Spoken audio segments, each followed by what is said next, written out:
Hi, guys, and welcome back to Reads Readers with your host, Clint. And as the title suggests, let's spill some tea on the books that I read in April. Wow, I had to think about what month this was. Hot. If you hear anything in the background, Sterling's listening to records, and yeah, so. Spin me right round, baby, right round. Like a record, baby. So, and I am drinking cinnamon apple because I'm in the mood for fall. And it's not fall, I get it. It's springtime. But I was in the mood for like a fall themed kind of cozy tea today. Which is why I did my Gilmore Girls mug. Listen, I know I've been watching Grey's Anatomy, but I need to get a Grey's Anatomy mug because, yeah. Oh, so good. I'm gonna sit this down. Actually, I don't like it sitting on the ground, so I'm gonna sit it up in there. So let's go into our stats, and then we'll go into the books. So in the month of April, I read 11 books. I don't really remember having DNFs, like hardcore, like I'm unhauling. There was a few that I started, but then I decided I wanted to put down to when I actually have the time to get to them. Because I was going through some moods, and then Grey's Anatomy took over my life, and I wasn't able to get to everything. So those punishments that I took in April, we're gonna pretend like that never happened.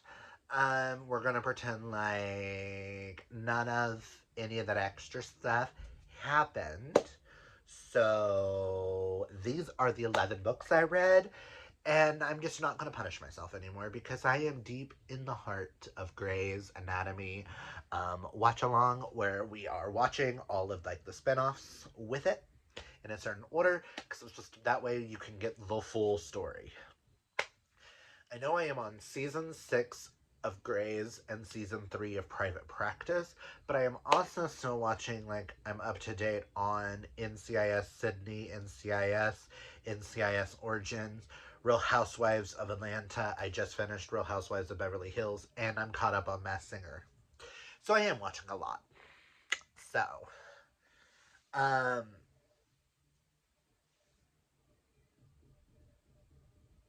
yeah. So I'm not going to take any punishments from now on because I am the farthest, I think, along in this watch along. Because when I do something, I go ham. Um, I know I'm supposed to be doing this watch along with people like Karina, Dana. I know Corinne started it. Sam, possibly. I know Kaylani, the FOMO was real, and I decided to dive hard. So I've been messaging Kaylani, Jasmine, Karina, Dana, and my best friend Chantel all my thoughts. They've been getting every last thought because I know they've seen the show lots of times, and I just need to get fully caught up. I know I've got what? There's 22 seasons, so it's gonna take me a minute to get there. But I'm counting it as a queer show because we've got to the part where Callie's came out, so we have queer characters where Callie and Arizona are dating. For those who, it's not really a spoiler, but yeah. Let's get into the stats. Those 11 books, I gave 1 3-star, 2 4-stars, 5 5-stars, and 3 6-stars for an average of a 4.9-star rating. Yay! And I love the fact that 2 out of 3 of the 6 stars were both of my book club books.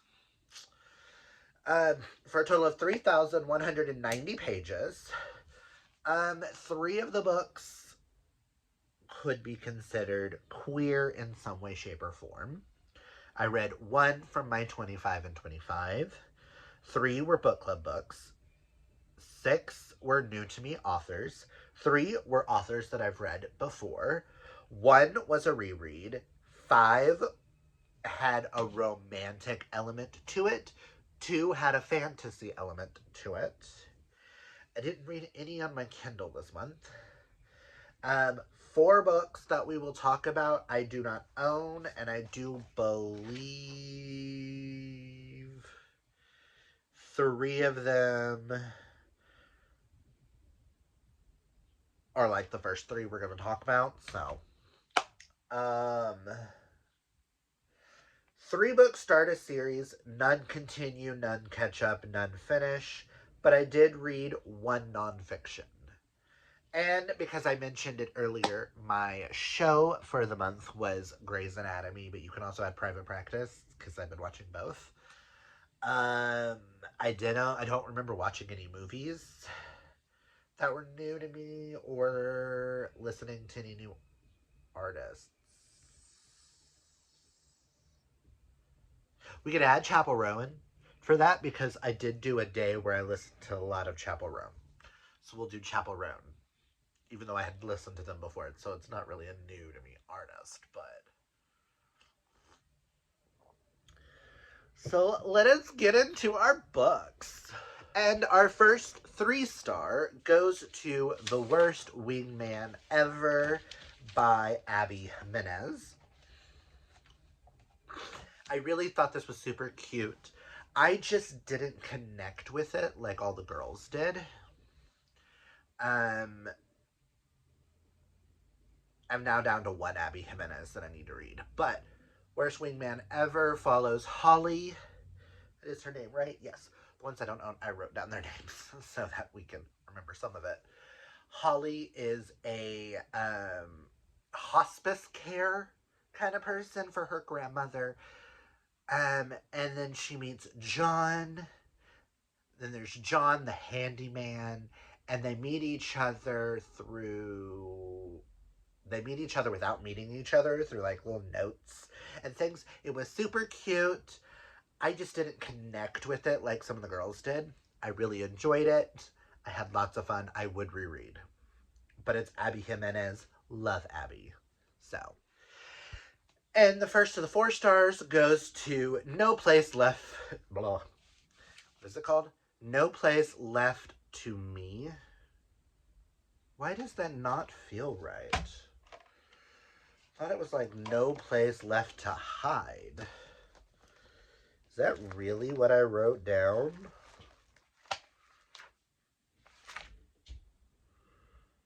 No Place Left to Hide. I don't know why I wrote Left to Me. This followed Brooke. Don't really remember a lot of this, but this is by Megan Lawley. I really love Megan Lawley's writing. I eat it up. It's one of those fast, easy thrillers. It was super fun. This follows Brooke, who is not really the most likable character, and people are trying to kill her. It is very I Know What You Did Last Summer meets Pretty Little Liars, and that's all you really need to know. Go into it. I don't really want to give too much away about a thriller.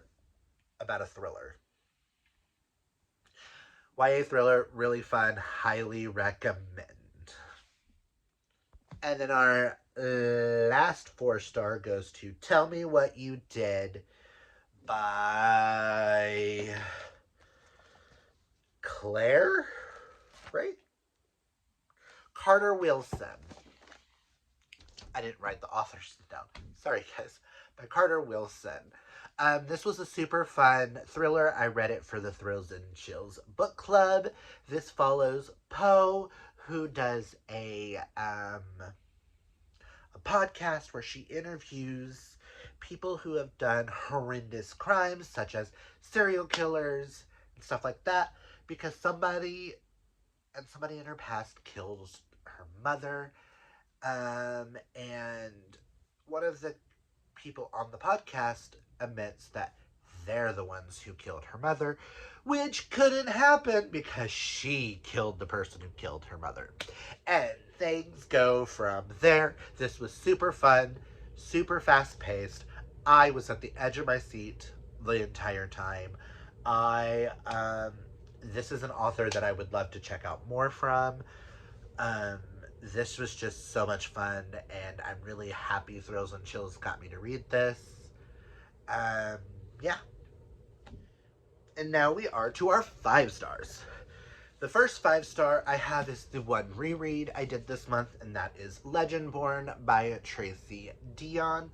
I was going to wait to start this series over again until the whole series was out, but I just really want to know what's in Oathbound. Um, this is a African magic system meets King Arthur set at a college with these student with where the main character is there to experience college early. Secret societies type thing. And that's all I'm going to say because this is super popular and has been all over TikTok, not TikTok, all over BookTube for years. This came out in 2020 and we just got book 3.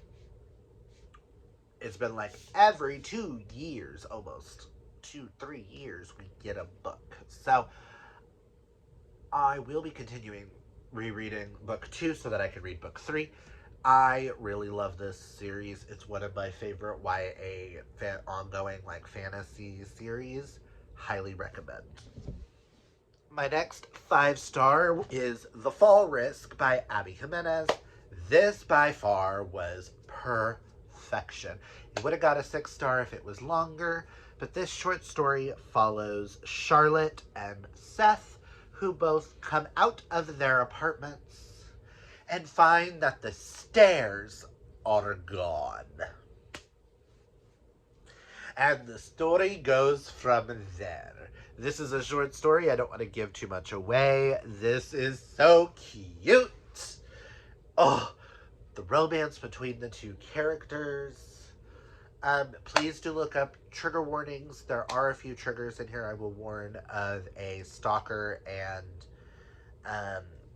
things like that. So if those are things that kind of get to you.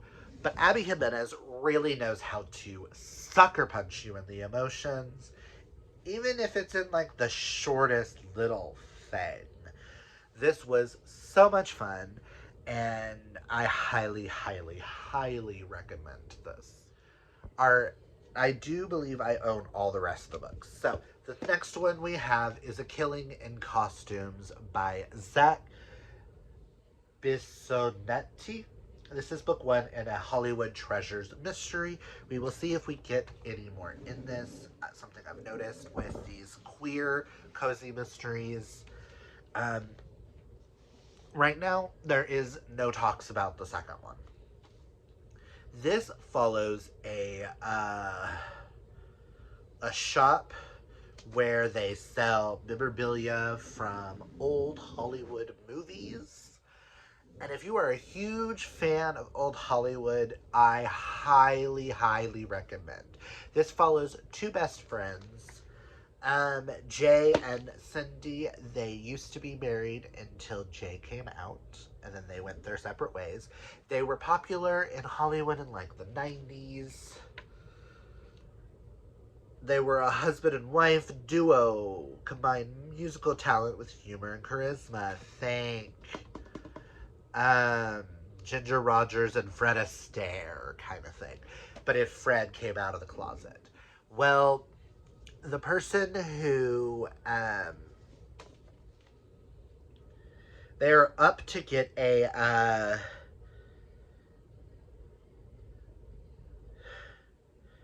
be able to possibly sell a valuable collection of an actress named Yana Tosh, who is 90 years old. And then their competitor ends up being dead, and an officer enters. Cozy mystery ensues. This was super cute. I highly, highly recommend. I really loved it. If you love cozy mysteries, if you love old Hollywood, all the old Hollywood references in this were some of the best I've ever seen in a book. the Elizabeth Taylor, Agatha Christie references. For The Mirror is Cracked, one of my favorite old Hollywood kind of movies, like with Elizabeth Taylor, Angela Lansbury as Miss Marple. Ugh!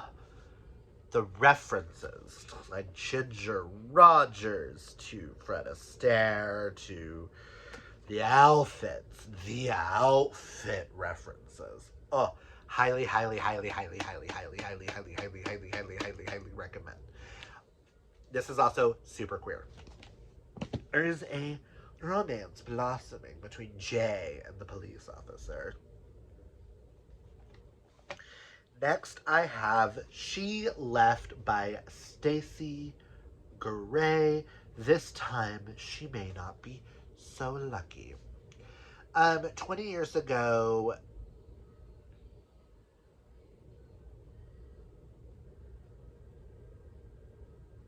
Amy Brewer, I was like, what is the main character's name? Left a party, and then all of her friends end up dying. So she is the one who survived.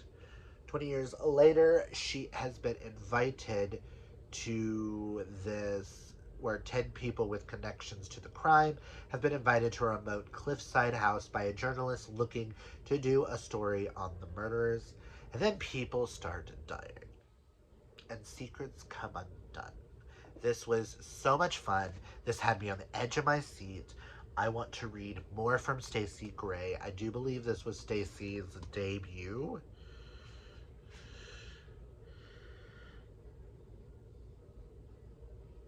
Don't quote me on that, but I think this was her debut. But I am super excited to read her next book. I ate this alive. This has kind of that and then there were none trope, but not fully. I did not see the twist coming, even though I probably should have. I ate this alive. This was the perfect thriller at the perfect time, and I highly recommend it if you like isolated thrillers in the middle of the woods. It's so good.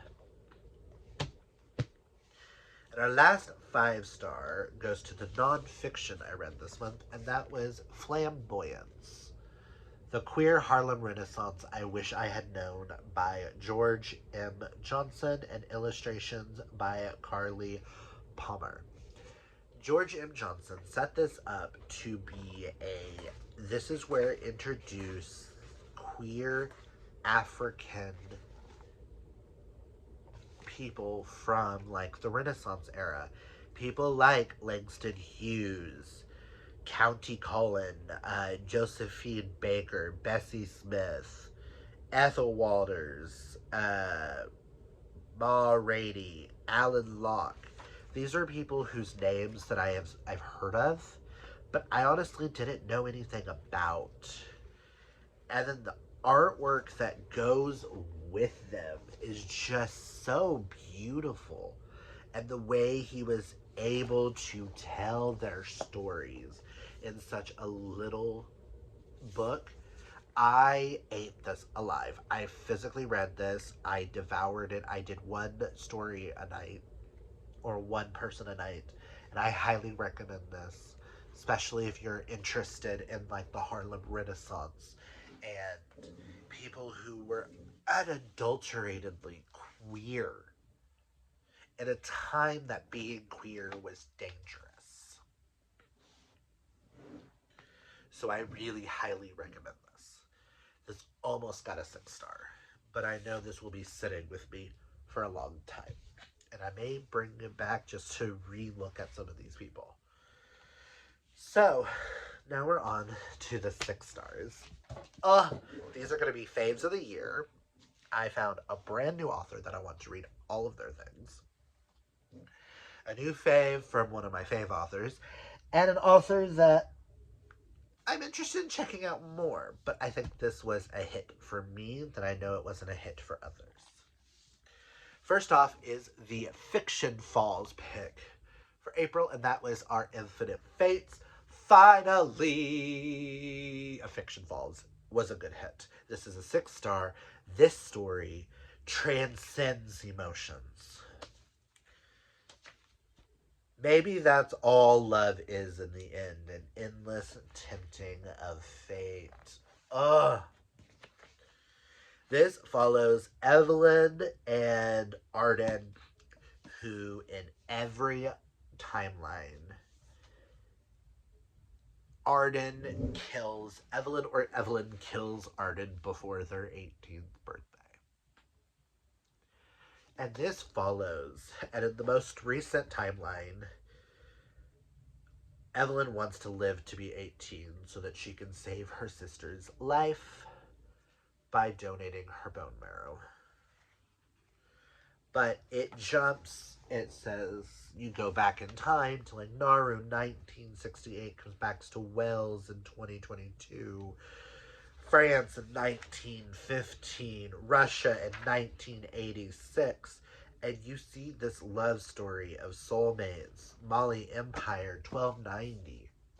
We have an entire live show discussion talking about this that I will link down below. I know both me and Amanda love this so much that this is a new fave of ours. I highly recommend it. Next goes to the last Abby Jimenez that I read this month. I read 3. I am down to 1 Abby Jimenez that I need, which will also help me finish a series. And that goes to Say You'll Remember Me by Abby Jimenez. This follows Xavier and, Samantha. And they meet each other the day before, and they go on a date. And then Samantha has to move home the very next day to help take care of her mother. And this is the love story between them. That's really all I want to say. That and my favorite quote. I will say this is one of the greatest romances I think I've ever read. This is exactly how I feel about my husband. Oh my god, I'm feeling like I'm tearing up just thinking about it. But everything starts with you and ends with you. I am so happy to have the Barnes & Noble edition. This was the edition I wanted. This is the edition that I love. Check out Abby Jimenez. I don't want to say more than that. This is everything. Xavier is a veterinarian. Samantha works from home as a promoter of mustard. Just check it out. I highly recommend it. It is everything. And then the one that I'm putting a little bit higher than Say You'll Remember Me is because of the impact this book had on me. And that is the Bob Book Club book for April, which I will have that live show linked down below, where me and Jasmine talked about Love and Other Disasters by Anita Kelly. This is a queer romance between a female and a non-binary. So it's female non-binary, set in the world of a cooking competition. This follows Dahlia and London and just the conversations that are had in this are some of the best conversations I think I've ever seen in a book. This is the first time I have read an adult novel with a non-binary character who is female presenting but mask presenting. It's hard to explain. And I did not expect it to go there, but it goes there. And I cannot wait to read more from Anita Kelly because Anita Kelly's writing reminds me so much of Helena Greer and Courtney Kay's writing, that, and a little bit of Ashley Herring Blake. that I really want to read everything by Anita Kelly. I feel like Anita Kelly is going to be a brand new favorite author. So those are all the books that I read in the month of April. There we go. I had to sit there and think about that again. Tired brain, guys.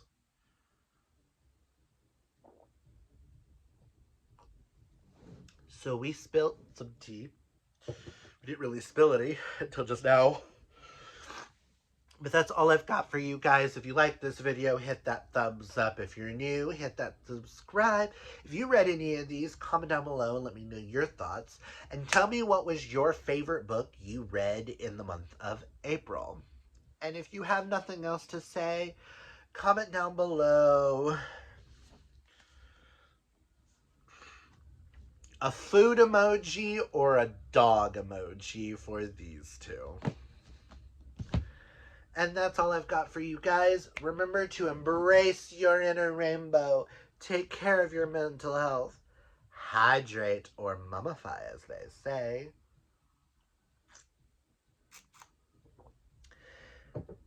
And until next time, have a fabulously gay day. Bye!